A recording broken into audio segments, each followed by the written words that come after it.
Welcome back to WRC Generations and welcome to Germany, where in this video I'm going to be talking about why I think WRC Generations has some of the best, if not the best, rally stages ever put into a video game. Now, in order to talk about this topic whilst driving, I have possessed the body of Richard Burns, which technically makes this a Richard Burns rally. And that segues nicely to something we'll talk about later. Go! So, where WRC Generation stages absolutely nail things, and I think, in my opinion, absolutely destroy the Codemasters rally titles, the first thing is that the width of the track or the road surface is nice and narrow, and as a result they actually are pretty much identical, if not identical, to real bits of road that you'd expect on a real rally. Whereas in the Codemasters rally games, which I'm a fan of, just to be clear, the roads always feel like they're just too wide all the time, and I think that's by design. I think they've done that to try and make those games accommodate more players. Like, the wider the road is, the less likely you are to run wide and crash off the road, especially if you're a new player. But then for me, as someone that really loves real-world rally and realistic rally driving games, if you have a wider road, it just takes away so much of the tension, sense of speed, and the degree of precision that you have to navigate these stages without wrecking your car. And it's a huge part of the excitement.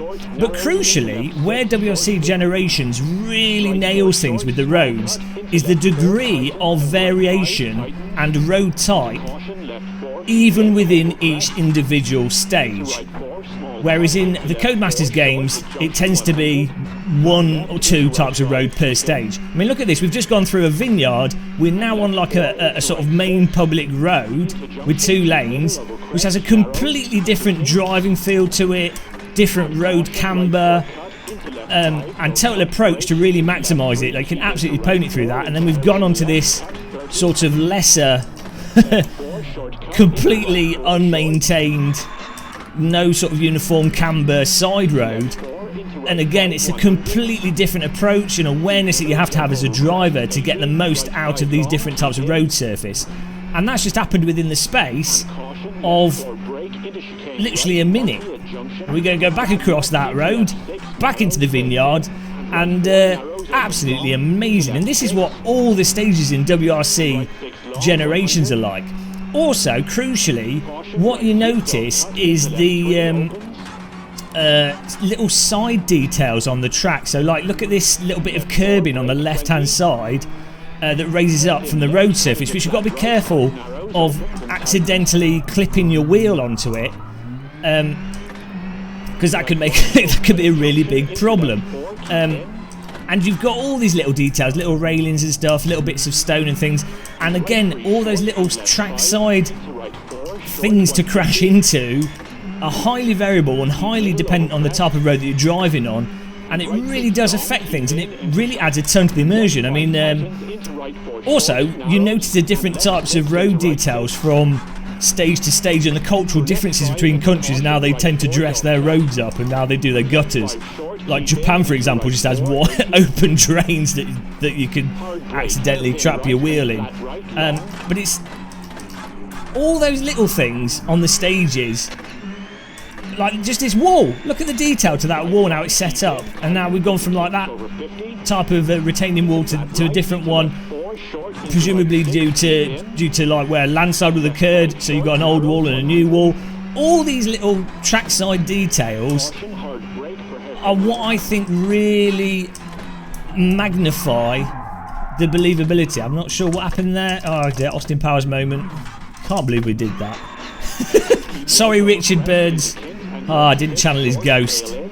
enough. I need to reconfigure the Ouija board. I put too much rear bias on my Ouija board, I'm sorry. I'll realign it. My chakras are broken. But as I say, all those little details all come together to really make something absolutely phenomenal. And the only other simulator, rally simulator, which I think really nails it to a similar extent is the original Richard Burns Rally with its original stages and the mod stages that you get, which really do feel like real world locations, mostly for the reasons I've just talked about in this video. But I absolutely love the stages in this, and I really hope that when the new Codemasters Rally games come out, that they take inspiration from this, from Richard Burns Rally, and don't go too far down the super mega wide road avenue. I mean, ideally you can have wide roads as well, but I would just like this real tight nippy road situation because it's so much fun. And yes, when I'm playing the game properly and not talking and driving, I'm literally just thinking about all the foliage and track details. Forget the driving. The most important thing is the type of road surface and all the weird stuff going on. But guys, let me know what you think of the stages in this. If you think they are the best stages, they obviously are. Richard Burns Rally is better, but not quite as graphically as sharp in some ways, a bit dated, but you know I'm right. But yeah, until the next one, guys, thank you everyone that's subscribed. Thank you for clicking that like button. Happy tea drinking, mugs available in the merch store.